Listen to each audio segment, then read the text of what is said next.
Let me ask you something. Do you know what's sitting in your medicine cabinet right now? Most of us over 60 take at least one pill every day. Some of us take 5 or 6. Blood pressure pills, pain pills, something for heartburn, something to help us sleep. Here's the part nobody tells us. Some of these everyday pills, taken the wrong way, can quietly hurt our kidneys. Not overnight, not with a dramatic warning sign, just slowly, quietly, year after year. And here's the tricky part. Your kidneys don't complain loudly. There's no alarm bell.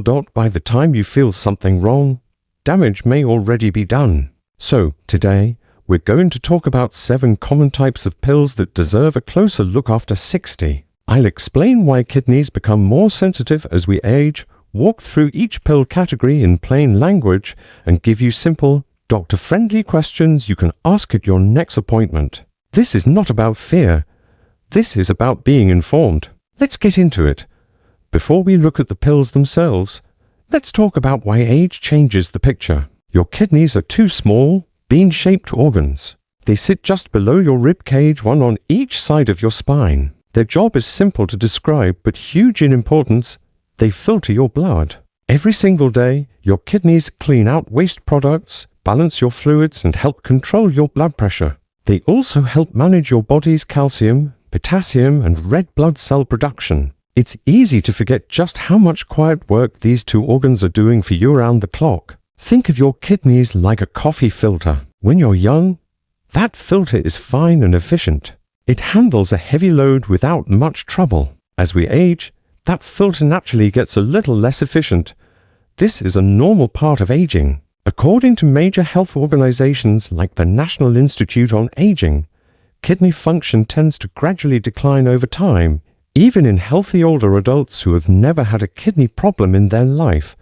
This means 2 things. First, your kidneys may already be working with less reserve than they did at 40 or 50. Second, medications that were easy on your body years ago may now take a slightly heavier toll, simply because the filter isn't as strong as it used to be. A dose that was perfectly comfortable for your body at 45 might ask a little too much of your kidneys at 68. That's not a flaw, that's just biology. There's something else that changes with age. Many of us develop more than one health condition. High blood pressure, diabetes, arthritis, heart issues. Each condition often comes with its own medication. So, instead of 1 pill, we end up with 3, 4, or 5.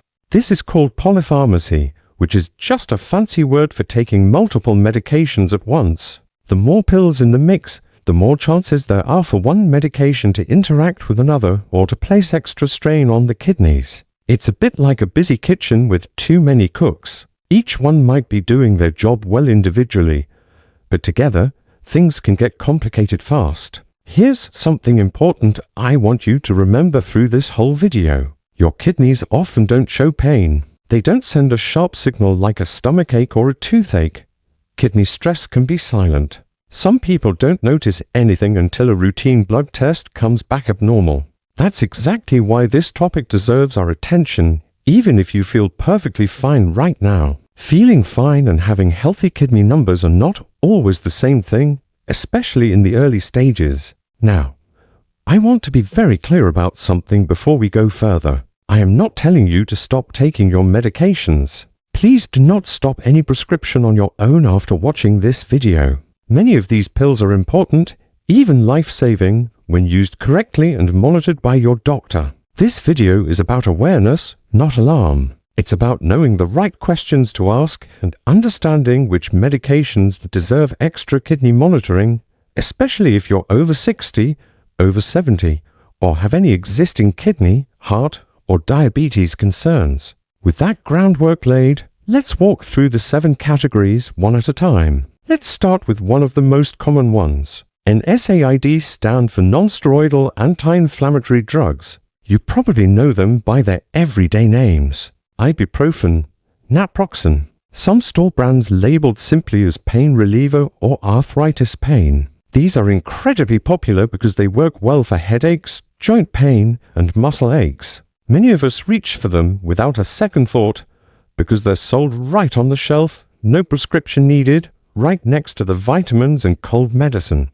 Here's the concern. According to organizations like the National Kidney Foundation and Mayo Clinic, NSAIDs can reduce blood flow to the kidneys, especially when taken regularly in high doses or over a long period of time. This effect matters more for older adults because remember, our kidney filter already has less reserve to work with. The risk goes up further if you're also taking a blood pressure medication or a diuretic, sometimes called a water pill. This combination is sometimes referred to informally as the triple whammy, where a pain reliever, a blood pressure drug, and a diuretic together place extra strain on the kidneys. Individually, each of these might be fine. Together, they ask a lot from one small filtering system. What should you do? Occasional use for a headache or minor ache, taken exactly as directed, is generally considered low risk for most healthy people.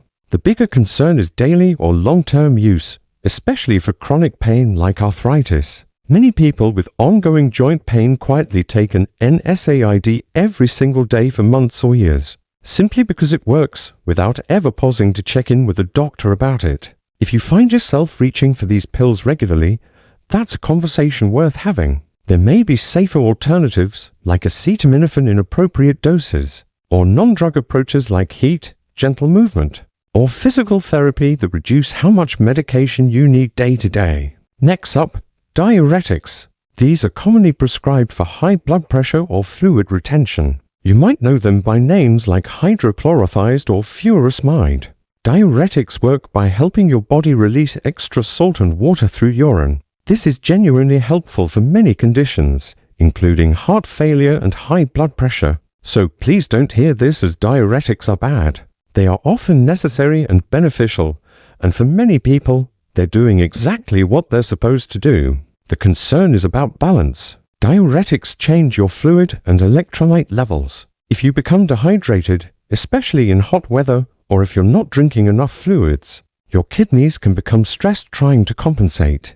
Dehydration combined with a diuretic is one of the more common reasons. Older adults end up with a temporary dip in kidney function, sometimes ending up in urgent care simply from a hot summer day and not enough water. This is especially important to know if you're sick with a stomach bug, vomiting, or having diarrhea. During those times, your body is already losing fluid. Continuing a diuretic without extra caution during illness can sometimes worsen dehydration. Some doctors recommend temporarily pausing certain medications during a sick day, but this should always be decided with your doctor, never on your own. The simple takeaway here is this: if you're on a water pill, staying properly hydrated matters. And if you're sick with vomiting or diarrhea, that's a good time to call your doctor's office and ask if any of your medications need a temporary adjustment. This next category might surprise you a little, because these medications are actually often used to protect the kidneys,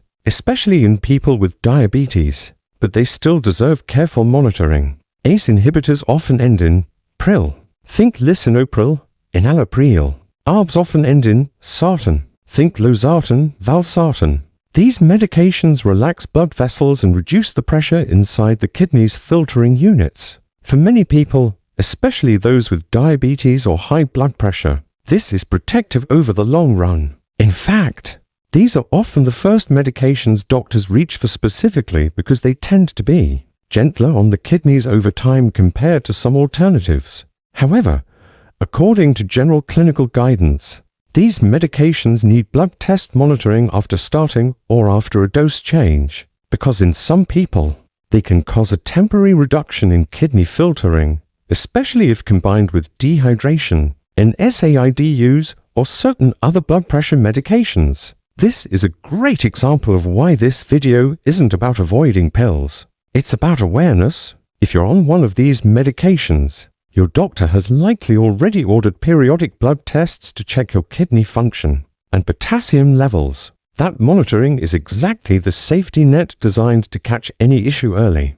often weeks before you'd notice anything yourself. The main thing to avoid is combining these medications with regular NSAID use without your doctor's knowledge, and to stay mindful of hydration, especially during illness or hot weather. Next, let's talk about a very popular category for stomach issues: proton pump inhibitors, often shortened to PPIs. Common names include omeprazole, esomeprazole, and pantoprazole. Many are available over the counter now, which makes them easy to take long-term without much thought, sometimes for years without a single check-in. These medications reduce stomach acid, and they work very well for heartburn, acid reflux, and stomach ulcers. The concern that has emerged over the years, discussed by organizations like the National Kidney Foundation, relates to long-term daily use, sometimes continued for years without a break. Some research has raised questions about whether extended PPI use is associated with kidney issues in certain people. This is still an active area of medical discussion, and it doesn't mean short-term or occasional use is dangerous. What's worth knowing is this: PPIs are often intended for short courses, a few weeks to a couple of months, for conditions like ulcers, but many people end up taking them continuously for years, sometimes without ever revisiting whether they still need them, simply refilling the same prescription out of habit. If you've been on a heartburn pill for a long time, this is a great one to bring up at your next checkup. Ask your doctor, do I still need this? Could we try a lower dose or a different approach? Sometimes lifestyle changes like adjusting meal timing, avoiding late-night eating, or elevating the head of the bed can reduce the need for long-term medication. Now let's talk about antibiotics. Most antibiotic courses are short, a week or two, and pose very little kidney risk for the average person. But a few specific types deserve extra caution, especially in older adults or anyone with existing kidney concerns. These include certain antibiotics, like some in the fluoroquinolone family, and others that require dose adjustments based on kidney function, such as certain medications used for more serious infections. The reason this matters more after 60 is simple. Many antibiotics are cleared from your body by the kidneys. If kidney function is already reduced, the antibiotic can build up in the bloodstream, and in a smaller number of cases, some antibiotics can directly stress the kidneys, especially with higher doses or longer courses. This is exactly why doctors typically check kidney function, sometimes through a simple blood test, before prescribing certain antibiotics to older adults, and why the dose might be adjusted lower than what a younger person would receive for the very same infection. The best thing you can do here is simple. Always tell your doctor and pharmacist your full list of medications and any kidney concerns before starting a new antibiotic, and always finish the course as prescribed unless your doctor tells you otherwise, since stopping early or taking extra just in case both come with their own risks. Statins are among the most commonly prescribed medications for people over 60, used to manage cholesterol and reduce heart disease risk. For the vast majority of people, statins are well tolerated and considered heart protective, and doctors generally view the benefits as outweighing the risks for most older adults. I'm including this category not to scare you, but to be complete and honest. In rare cases, statins can cause a condition affecting muscle tissue. When this happens, it can, in turn, place strain on the kidneys because the byproducts released from affected muscle tissue must be filtered out. This is uncommon, but it's why your doctor may periodically ask about unexplained muscle pain, weakness, or unusually dark urine if you're on a statin. These are the warning signs worth mentioning at your next visit, not something to self-diagnose from a video, but simply useful to know so you recognize it if it ever happens. The bigger picture here is reassuring. Statins remain one of the most well-studied and widely recommended medications for heart health in older adults. This is simply a case where knowing the rare warning signs helps you and your doctor catch something early if it were ever to happen, rather than a reason to worry about a pill that's likely protecting your heart. Last but definitely not least, let's talk about something many people don't think of as a medication at all: herbal supplements and certain natural products. Because these are sold without a prescription and often labeled natural, many of us assume they're automatically safe. But natural doesn't always mean harmless, especially for the kidneys. Certain herbal products have been associated with kidney concerns over the years, and the challenge is that supplements aren't regulated with the same rigor as prescription medications in many countries. This means the actual ingredients, purity, and dosage can vary quite a bit from one product to another, even within the same brand. This category also includes something many of us don't think twice about: excessive use of certain vitamin supplements, particularly very high doses of vitamin C or vitamin D taken without medical guidance, which in unusual cases have been linked to kidney stone formation or other kidney stress. The takeaway here isn't avoid all supplements forever. It's this: treat supplements with the same seriousness as any pill. Tell your doctor about every supplement you take, not just your prescriptions. What feels like a harmless health habit could be interacting with your other medications, or placing unexpected strain on your kidneys, and your doctor can't help protect you from something they don't know about. Let's pause and gather these together, since that was a lot of information. 1. Over-the-counter NSAIDs like ibuprofen and naproxen. 2. Diuretics or water pills. 3. ACE inhibitors and ARBs for blood pressure. 4. Proton pump inhibitors for heartburn. 5. Certain antibiotics, especially with long courses or higher doses. 6. Statins in rare cases involving muscle-related side effects. 7. Herbal supplements and high-dose vitamins taken without guidance. Now let's talk about the mistakes that make these risks bigger than they need to be. I see these patterns often, and the good news is every single one is fixable. Mistake number 1: not telling your doctor about every single thing you take. This includes over-the-counter pills, herbal teas, supplements, and even things a friend recommended. Your doctor can only protect your kidneys if they have the full picture. A simple habit that helps enormously is keeping a written list of everything you take, including dosages, and bringing it to every appointment, even ones that seem unrelated. Mistake number 2: assuming natural or over-the-counter automatically means safe in any amount. As we covered, this isn't always true. Dosage and frequency matter, even for common products sold without a prescription, sitting right on a pharmacy shelf. Mistake number 3: not drinking enough water, especially if you're on a diuretic or blood pressure medication. Many older adults naturally drink less water as they age, sometimes because thirst signals become less noticeable with age. Combine that with a diuretic, and dehydration can sneak up quietly, without you ever feeling particularly thirsty. A simple habit: keep a water glass somewhere visible, like your kitchen counter, as a reminder throughout the day. Of course, if you have heart failure or any fluid restriction from your doctor, always follow their specific fluid guidance instead of general advice like this. Mistake number 4: skipping routine blood tests that check kidney function. If your doctor has ordered periodic kidney function tests, especially after starting a new medication like an ACE inhibitor or ARB, please don't skip these. They're simple blood draws, but they catch problems early, often before you'd ever feel a symptom, which is exactly the point of a test like this. Mistake number 5: doubling up on pain relievers without realizing it. This happens more than people think. Someone takes an ibuprofen for a headache, then later takes a cold medicine that also contains a pain reliever, not realizing the ingredients overlap. Suddenly they've taken more than they intended without ever noticing. Always check labels or ask your pharmacist, especially with combination cold and flu products. Mistake number 6: stopping or adjusting medications without medical guidance based on fear. I want to gently repeat this one more time, because it matters. After watching a video like this, it can be tempting to stop a pill on your own. Please don't. Suddenly stopping blood pressure medication, for example, can be far riskier than the kidney concerns we've discussed today.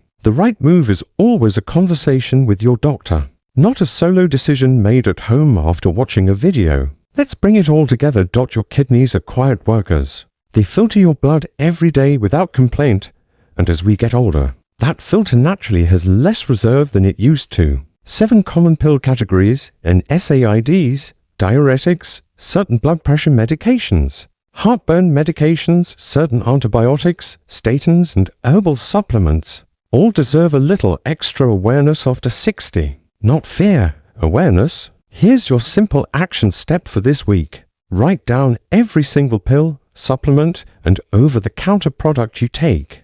Bring that list to your next doctor's visit and ask one simple question: based on everything I'm taking, is there anything we should be watching for my kidneys? That one conversation could make a real difference for your long-term health. If this video helped you, please give it a thumbs up and consider subscribing for more honest, plain language health information for our community. And if you have a parent, spouse, or friend who takes several medications, consider sharing this video with them too. A little awareness shared with someone you love can go a long way. Thank you so much for spending this time with me today. Take good care of yourself, and I'll see you in the next video.